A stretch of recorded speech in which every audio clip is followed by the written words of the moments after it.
Namaste friends, I'm Yashika Walia. Hope you all doing good. Welcome back. So here's the new video and the topic is bacterial diseases. So without wasting our time, let's get started.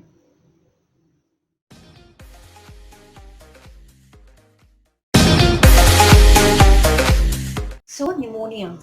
So basically the pathogen which cause the disease, that is the Streptococcus pneumoniae and Haemophilus influenza. So these two bacteria can cause pneumonia.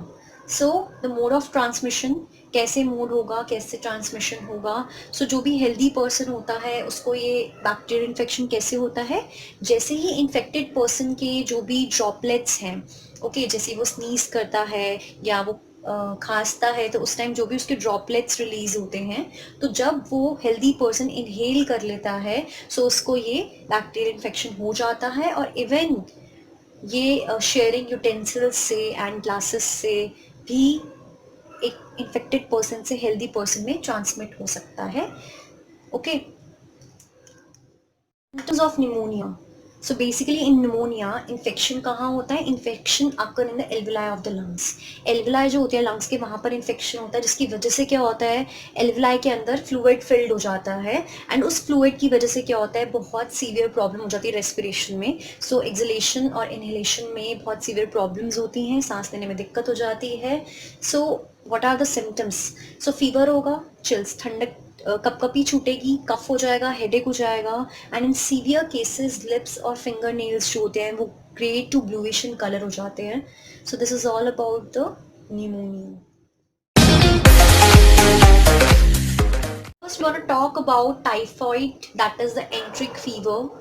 And typhoid fever is caused by a pathogen. Pathogen means a disease causing organism, a disease causing bacteria. So bacteria which causes the typhoid is known as the Salmonella typhi, which is a gram negative bacteria. So how does this typhoid generally enters the body? So basically it enters through the contaminated food and water. So जो भी contaminated food या water होगा उससे क्या होगा, ये body में जाएगा, स्मॉल इंटेस्टाइन में एंटर करता है एंड वहाँ से मूव करके दूसरे ऑर्गन्स में भी जाता है थ्रू ब्लड.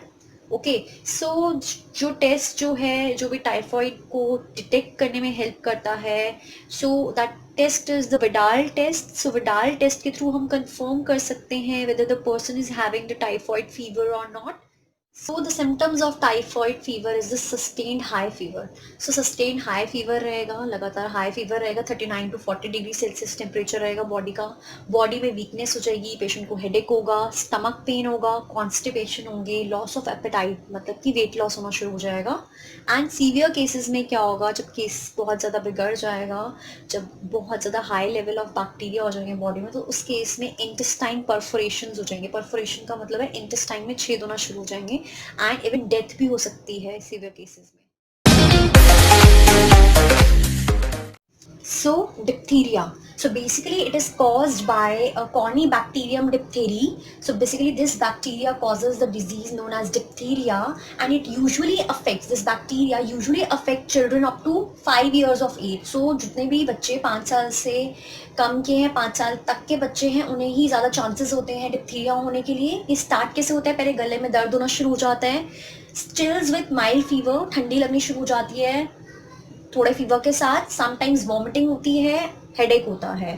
जो थ्रोट या टॉन्सिल्स होते हैं वो, उनमें अगर मेम्ब्रेन देखेंगे तो ग्रे कलर की मेम्ब्रेन हो जाती है और ये स्प्रेड होना शुरू हो जाता है और इवन खराश होनी शुरू हो जाती है गले में और धीरे धीरे डिफ़िकल्टी होनी शुरू हो जाती है ब्रीदिंग में. So the most preventive measure क्या ले सकते हैं अगेंस्ट दिस डिजीज़? जितने भी बेबी हैं उन सबको क्या करेंगे, दे शुड बी इम्यूनाइज. पहले 6 हफ्तों में, जैसे ही बर्थ होता है उनका, पहले 6 हफ्तों में उनको डीपीटी वैक्सीन जो है वो प्रोवाइड कराई जाएगी सो दैट उनके अंदर डिप्थीरिया ना हो. Okay, so this is all about diphtheria.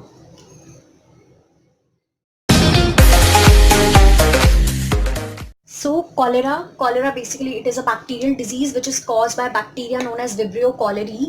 and ये cholera जो होता है वो healthy person में कैसे होता है, by contaminated food and water. मतलब कि क्या है, ऐसा food या water जिसमें बैक्टीरिया ऑलरेडी है, अगर वो खाना या पानी जो है हेल्दी पर्सन जो है इनटेक कर लेता है, सो उसे कॉलेरा हो सकता है। एंड इसके सिम्टम्स क्या रहते हैं कि पेशेंट जो होता है it starts passing stools frequently, so loose motions हो जाते हैं उसको, बहुत ज़्यादा बार वो एक्सक्रीट करता है, और जो भी उसका वेस्ट प्रोडक्ट होता है वो कैसा होता है, वाइट लाइक होता है, राइस वाटर की तरह होता है, वाइट होता है लाइक अ राइस वाटर, पतला हो जाता है, and the person starts get repeated vomiting. So basically इतना सारा अमाउंट में फ्लूइड और सॉल्ट लॉस हो जाएगा थ्रू स्टूल और vomiting. So most important treatment क्या रहती है कि हम उस पर्सन को दोबारा से जो लॉस्ट हो चुका है फ्लूइड या सॉल्ट वो दोबारा से उसको दें।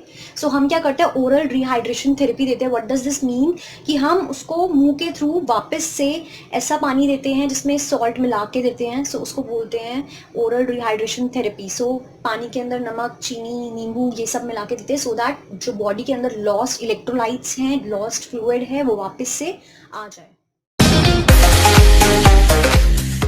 So tuberculosis. So basically tuberculosis is also known as Koch's disease, and this disease is caused by a bacteria called Mycobacterium tuberculosis, and basically this bacteria damage tissue and release a toxin there. So basically this bacteria, Mycobacterium tuberculosis, it has a toxin, it releases a toxin known as tuberculin, which damage the tissue and cause the disease. So basically this bacteria affects lungs, lymph nodes, bones and joints. Incubation period is quite variable. What does this mean? Incubation period का मतलब होता है कि जिस time से bacteria ने body में अंदर एंट्री ली, उस टाइम से लेकर जब तक पहला सिम्टम प्रोड्यूस हुआ, okay, so that period is called incubation period. So हर किसी के अंदर अलग होता है, किसी के अंदर 3 साल में सिम्टम आते हैं बैक्टीरिया के इन्वेड करने के बाद। सो ओके, सो इस तरह से इंक्यूबेशन पीरियड जो है वो हर एक इंडिविजुअल में अलग तरह का होता है, so it is quite variable. So BCG vaccines जो हैं they should be given for the protection against tuberculosis. So basically So the symptoms of pulmonary or lung tuberculosis are fever, कफ होगा, स्प्यूटम कंटेनिंग ब्लड, मुंह से खून आएगा, pen होगा chest region में, loss of weight हो जाएगा, बहुत जल्दी थकान हो जाएगी, बहुत ज़्यादा थकान हो जाएगी, राइज ऑफ टेम्परेचर, बॉडी का टेम्परेचर इंक्रीज हो जाएगा इवनिंग में, होर्सनेस ऑफ थ्रोट, खराश हो जाएगी गले में, नाइट स्वेटिंग, रात को पसीने आएंगे, एंड रैपिड पल्स, तेज़ी से पल्स रेट जो है वो इंक्रीज हो जाएगा। So this is all about tuberculosis. Tetanus. Tetanus is also known as lockjaw disease, and this disease is caused by a bacteria called Clostridium tetani. So basically it produces, this bacteria produces a neurotoxin. So nerves के पास ये toxin release करता है which is known as tetanospasmin. So basically जो ये toxin है वो act करता है न्यूरोमस्कुलर जंक्शन पे, न्यूरॉन और मसल के जंक्शन पे एक्ट करता है। एंड फर्स्ट इंडिकेशन क्या आती है इस डिजीज की, इरिटेबिलिटी, इरिटेशन और रेस्टलेसनेस होनी शुरू हो जाती है।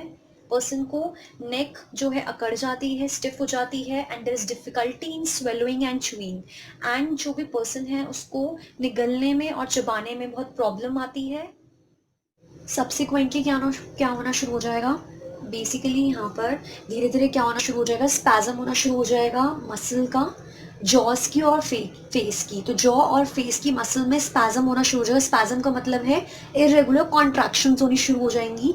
ओके, इसकी वजह से क्या होगा कि जो हमारा जॉ है वो लॉक हो जाएगा। सो इसीलिए इसको लॉक जॉ डिजीज़ भी बोलते हैं। बहुत सीवियर पेन होता है, बहुत ज़्यादा पेन होता है, इवन जानलेवा डिजीज़ है, फैटल डिजीज़ है। जो टॉक्सिन होता है वो वॉलेंट्री मसल्स को अफेक्ट करता है मेनली। वॉलेंट्री मसल का मतलब क्या है, बेसिकली यहाँ पर जो हमारे कंट्रोल में है मसल, उन मसल को ये अफेक्ट करता है टॉक्सिन।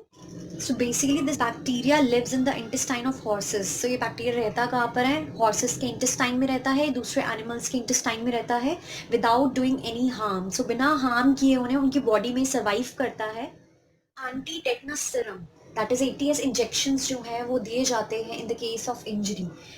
सो अगर टेटनस होता है so these injections should be administered so as to protect from infection. Leprosy is also a bacterial disease. It is also known as Hansen's disease, and this leprosy is caused by a bacteria known as Mycobacterium leprae, and the leprosy is discovered by Hansen. इस वजह से leprosy को हम Hansen's disease भी बोलते हैं. Symptoms क्या रहते हैं यहाँ पे? स्किन के ऊपर लाइट कलर के पैचेस बन जाते हैं, नर्व थिक होना शुरू जाती है, जिस भी बॉडी पार्ट में होता है उस बॉडी पार्ट में या तो सेंसेशन पूरी चली जाएगी या आधी सेंसेशन चली जाएंगी, फीवर होगा, पेन होगा, अल्सर्स, छाले होने शुरू हो जाएंगे, skin eruption, that is skin surface अब स्मूथ नहीं रहेगी, रफ सरफेस हो जाएगी स्किन की. सो बेसिकली डिफॉर्मिटीज शुरू हो जाती है टोज और फिंगर्स में. सो टोज और फिंगर्स जो हैं बेसिकली उनमें क्या हो जाता है, डिफॉर्म होने शुरू हो जाते हैं, उनका जो शेप है वो बदलना शुरू हो जाता है. और ये जो बैक्टीरिया होता है वो हेल्दी पर्सन में कैसे एंटर करता है, जैसे ही जो भी अनहेल्दी पर्सन है, इन्फेक्टेड पर्सन है, जैसे वो कफ करेगा, स्नीज करेगा, बोलेगा, इवन स्पीकिंग, और थ्रू ब्रोकन स्किन लीजन ये ट्रांसमिट हो जाएगा इन्फेक्टेड पर्सन से हेल्दी पर्सन में. सो इन पेशेंट्स में हम क्या करते हैं, पेशेंट को ट्रीट करते हैं with DDS, that is diaminodiphenyl sulfone. So this medicine is used for treating the leprosy. So this is all about leprosy. Plague, which is also known as bubonic plague. Pathogen which caused the plague is the Yersinia pestis, which is a bacteria that causes the plague or bubonic plague. So how is the mode of transmission? So basically ये जो disease है, ये जो bacterial disease है, वो primarily एक disease है रॉडेंट्स की. What are रॉडेंट्स? रॉडेंट्स एक ऐसे मैमल्स होते हैं जिनके इंसाइजर्स जो हैं वो कॉन्टिन्यूसली ग्रो करते हैं लाइफ टाइम, बट एक्सीडेंटली ये जो बीमारी है, ये जो डिजीज़ है वो अफेक्ट कर चुके मैन को. कैसे? वैसे तो ये डिजीज़ जो है वो स्प्रेड करती है from rat to rat through rat flea. So basically flea एक तरह का इंसेक्ट होता है, and this flea is a blood sucking insect. So इस रैट फ्लिया का नाम है ज़ेनोप्सिला. सो वैसे तो रैट से रैट में ट्रांसफ़र होता है, बट अगर कोई रैट मर जाता है, but when the infected rat die, then क्या होता है कि जो फ्लिया होती है वो उसकी बॉडी से लीव कर देती है और इवन बाइट कर सकती है मैन को, because they are blood sucking. So even bite कर देती है मैन को और उसके अंदर प्लेग जर्म्स को इन्फेक्ट कर देती है, इंजेक्ट कर देती है into the blood. So that causes the plague or bubonic plague in humans. Symptoms of plagues are, so basically it is characterized by high fever. So plague जो होगा उसमें high fever होगा, सबसे पहला symptom यही आएगा. Then bubo और lumps, lumps का मतलब है गांठे टाइप की बननी शुरू हो जाएगी groin और armpit region में, and red patches बनने शुरू हो जाएंगे स्किन के ऊपर जो बाद में black कलर के हो जाएंगे, and ultimately leads to death. उसके बाद death हो जाएगी, and इसी वजह से इसको बोलते हैं black death disease. So basically this is all about plague. Thank you so much for watching. If you like this video, subscribe, share, comment, and of course click on the like button. Thank you.